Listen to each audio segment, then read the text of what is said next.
you're calling concession there, I use the term compromise, and it's like Yeah. you have your values, your health, your goals, your dreams, your everything that's of value to you, and every time you betray that, not only are you compromising your values, but your own sense of self-respect Hmm. and honor and just power as a man, as a human.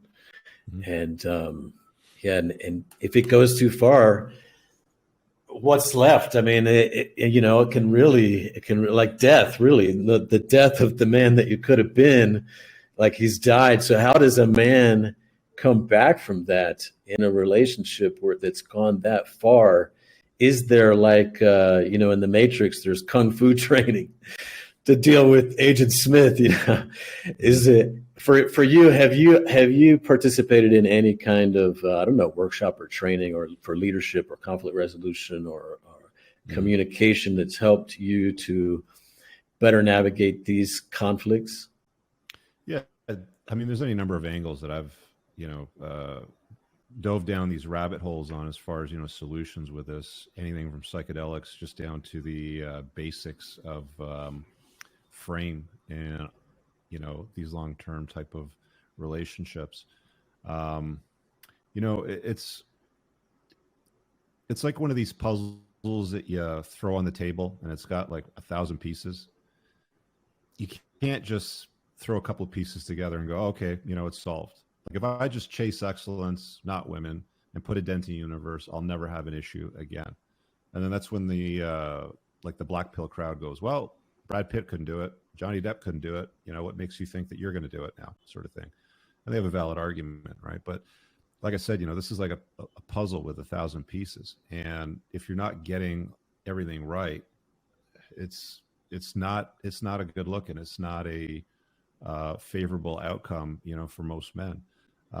Most guys don't follow the advice that they're given. They really don't, So I had a consult this morning. So I mean, like, to this point of doing the work and guys fixing their discrepancies in a long-term relationship. And again, like this is for you. This is not specifically for her or for you to be able to maintain the long-term relationship. But I had this consult with this guy like 3-4 years ago, 6'3", 170 pounds, and he's struggling with some issues, with women. And one of the pieces of advice I gave him at the time is fix your look. You're basically a tall, skinny twig. You don't resemble the masculine virtues, strength, courage, mastery, honor. Like you don't look like a man. You look like a tall, skinny, kind of goofy sort of guy. So I said to him, get yourself a trainer. He's got lots of money, does very well in business. Like he's a weapon in life, but he's a skinny, kind of goofy guy, right?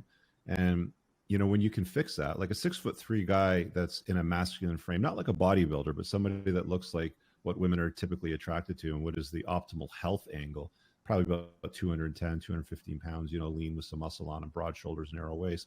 He did nothing with the advice that I gave him 3 or 4 years ago in that area only. But work is dressed in overalls, right? And it's hard. And it requires changes in, your schedule and your beliefs and the way that you see and approach the world. It's not to get women or to keep women around. This is first and foremost, for yourself, so you can live in a strong body. You should also do it because it happens to attract women, though, right? And it happens to keep women around when you got yourself sorted out. So, to the point of, are guys doing the work? Are they following the advice that's given to them? I think for the vast majority of them, the answer to that, unfortunately, happens to be no.